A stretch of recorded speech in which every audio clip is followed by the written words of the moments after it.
Don't think so illusionist ভাই এই ম্যাচটা তো সহজে তারা ডমিনেশন দিয়ে শেষ করতে চায়।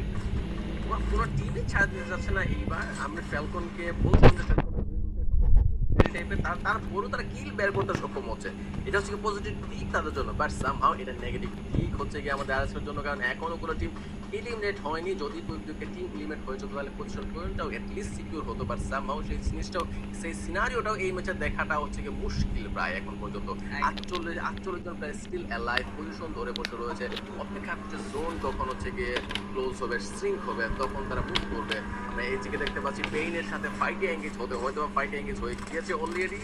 এজিএল এর একজনকে নকডাউন করা হয়েছে, ডিউকে টার্গেট করা হচ্ছে। ডিউ কিলটা হয়তো লুপে নেওয়া হবে খুবই শীঘ্রই, কারণ ফুল ফায়ার পাওয়ার ওর উপরে ছুরা হচ্ছে। ইয়েস, ডিউকে নকডাউন করা হয়েছে। আই থিঙ্ক এজিএল এখানে বিপদে পড়ে যাওয়ার তো কথা না, শুধুমাত্র দুইজন প্লেয়ারকে নকডাউন করা হয়েছে, বাকি দুজন আই গেস সেফ এখনো। Yes, and Onyeka, they are fully shut down because of pain. একটা চমৎকার সুযোগ নিয়েছে আর আজকে সেই সুযোগে একটি কিল কনফার্ম করেছে, বাট রাইট নাও পেইন আরো একবার টার্গেট করেছে এই জি গ্লোবালদেরকে। মোটার মোটর চমৎকার পারফরম্যান্স, আরো একটা কিল নিজেদের খাতায় যুক্ত করে দিয়েছেন তারা। এই ম্যাচে টোটাল 2 কিল আমরা পেইনদের কাছে দেখতে পাচ্ছি, এবং যেটা আসলে সবথেকে বড় ব্যাপার এই মুহূর্তে অনিকের জন্য, এই যে প্রেসার ফেস করতে হয়েছে অনিকদের, সেটা কিন্তু খুব একটা ভালো অ্যাডভান্টেজ দিবে না। ফুল টিম এই মুহূর্তে এলিমিনেটেড এন্ড মাত্র 80 পয়েন্ট কি কালেক্ট করতে পারলো কিনা সেখানেও আমাদের সন্দেহ রয়েছে। বাট রাইট নাও টিম আরএইচকে বেশ শান্ত ম্যাচ আছে, চুপি করে রয়েছে পেছন থেকে। যেটার ভয় ছিল যে নতুন রোটেশনে যদি পেইন মুভ অন করা ট্রাই করে তবে সেটা আরএইচকে এর জন্য একটা ভয়ঙ্কর ব্যাপার হবে, সেটাই হলো। আর এইচকে একেবারেই পেছনে বরাবর রয়েছে 90 ডিগ্রি অ্যাঙ্গেল পেইন, এন্ড যেটা তিনটার দিকে ধেয়ে আসতে পারে যেই কোনো সময়। বাট মধ্যখানটা একেবারেই রণক্ষেত্র, টিমগুলো একত্রিত হয়েছে, ফাইটে জড়াবে খুব দ্রুত। লস যেই কোনো সময় তারাও চেষ্টা করবেন ফাইটে জড়ানোর। পুরিনাম রাইটেড এন্ড বাকি টিমরা বেশ ভালোভাবেই নিচের পজিশন ক্যাচ করে রাখার চেষ্টা করছে। বাট আর সেভেনদের আজকের গল্পটা খানিকটা হলো ওয়াও, আচ্ছা যেই জায়গাতে জোন সিঙ্ক হবে, ফাইনাল জোন করবে, সেটা যদি কোনো ভাবেই আর আজকে ফার্স্টেই পজিশন হোল্ড করতে না পারে, বিপাকে পড়ার চান্স খুবই মানে বেশি দেখতে পাচ্ছি আমি। কারণ হায়ার গ্রাউন্ড অ্যাডভান্টেজ যেই টিম আগে রাখবে সেই টিমে জিতবে। আর এমন একটা জায়গাতে রিফাইনারিতে হচ্ছে গিয়ে জোন যদি ক্লোজ হয় তাহলে হিসাবটা আই থিঙ্ক সবগুলো টিমের জন্য ভয়ঙ্কর। ভিশন সিস্টেমকে আমরা দেখতে পাচ্ছি ভালো একটা পজিশন হোল্ড করতে, তারা এখানে চাইলে ফুল ম্যাচই কাটিয়ে দিতে পারে যদি তাদের কাছে জোন সার্কেলটা থাকে। এরকম একটা পজিশন আমাদের আজকের হাত দরকার ছিল।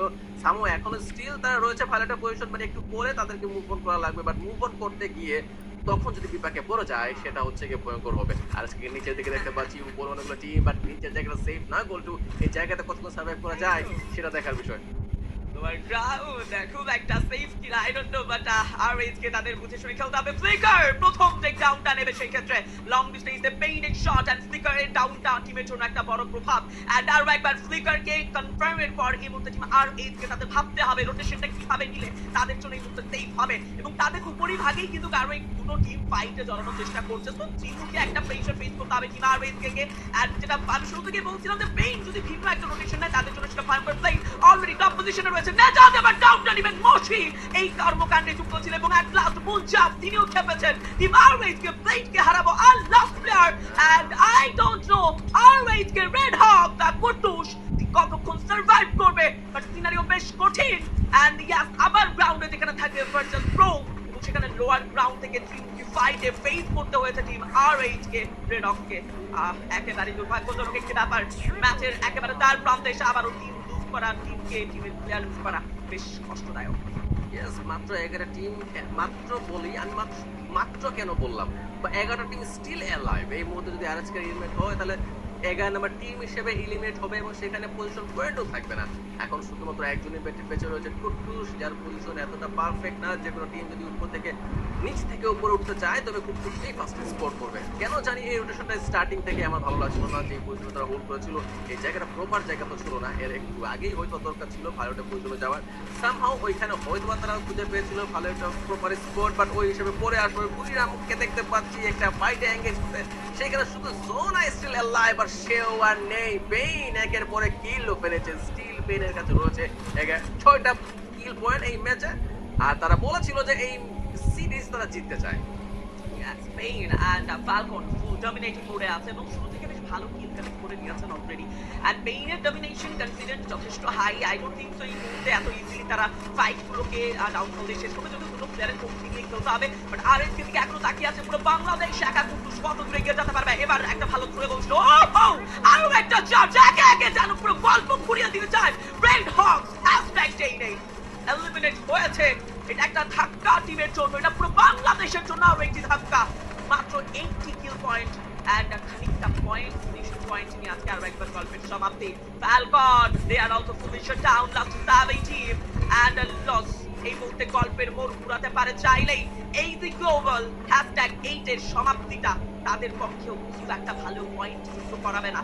বাট আর কিউ প্রথম ম্যাচের পর তৃতীয় ম্যাচ যেন আরো একটা কামব্যাক দিয়ে শেষ করতে চান। I guess যেটা জিনিসটা হচ্ছে এখন দরকার নেক্সট ম্যাচগুলোতে ভালো করা, বাট রাইট নাও ফোকাস করা যাক ম্যাচের ভেতরে কোন টিম এগোচ্ছে পয়েন্টগুলো সেটা একটু ফোকাসে রাখা যাক।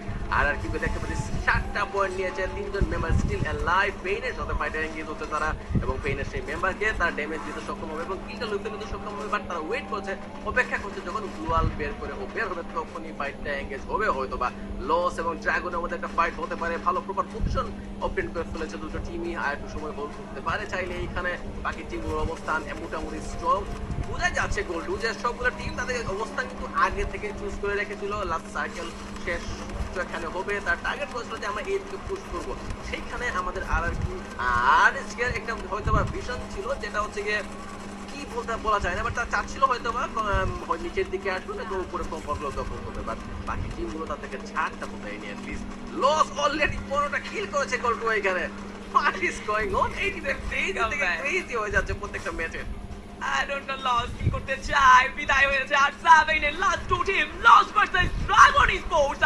The full roster are surviving in this moment and the vision system কাহারা ব্যাস একটুতে and it's the 4v4 scenario একেবারে ইজি বিজি মোমেন্ট। প্রথম প্লেয়ার লুজ করবে and সেই ক্ষেত্রে লং ডিস্টেন্স থেকে চার্জ যাচ্ছে ড্রাগন স্পোর্টস এর ব্যাক টু ব্যাক চার্জে। এইবার 16 কিল অ্যামাউন্ট নিয়ে লসের একটা ম্যাজিক্যাল পারফরম্যান্স। এগিয়ে তো যাচ্ছে 17টি কিল।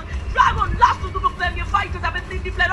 ও Yasir and the last player from team Dragon Sports লসের জন্য এটা একটা ইজি পিজি বইয়া নিতে ইজি পিজি বইয়া moment. Loss wow, what a match, what a fate shout, what a perfect combination। কিল সংখ্যায় নেই পিছিয়ে তারা, নেই পিছিয়ে কনফিডেন্ট টিম ওয়ার্ক যেন দেখিয়েছে একেবারে চিতাবাঘের খাবার মতো। Fantastic finish out loss sports world cup 2025 এর আজকের নকআউট স্টেজ এর তৃতীয় ম্যাচ পুরোটাই দখলে ছিল লসের।